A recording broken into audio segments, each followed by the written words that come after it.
Hi friends, ഇന്നത്തെ വീഡിയോയിലേക്ക് എല്ലാവർക്കും സ്വാഗതം.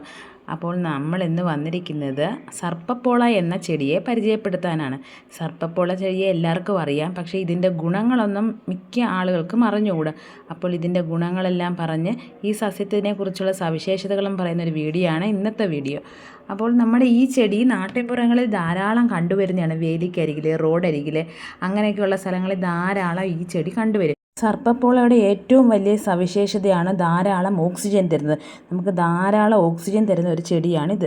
10ഓളം വെറൈറ്റി രീതികളിലാണ് ഈ ചെടി കണ്ടുവരുന്നത്.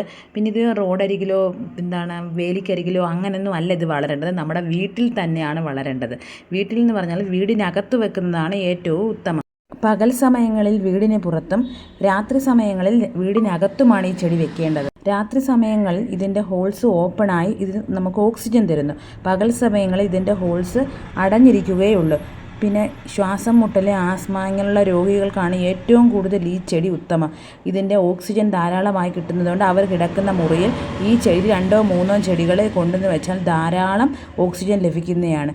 ഇതിന് സർപ്പപ്പോള എന്നും അമ്മായിയമ്മയുടെ നാക്ക് എന്നും സ്നേക്ക് പ്ലാന്റ് എന്നിങ്ങനെയുള്ള പല പേരുകളിൽ ഇത് അറിയപ്പെടുന്നു. വിദേശത്ത് ഇതിൻ്റെ അറിയപ്പെടുന്ന പേരെന്താണെന്ന് കൂട്ടുകാർക്ക് അറിയുമോ? സോക്രട്ടീസിൻ്റെ വാളെന്നാണ് ഇത് അറിയപ്പെടുന്നത്.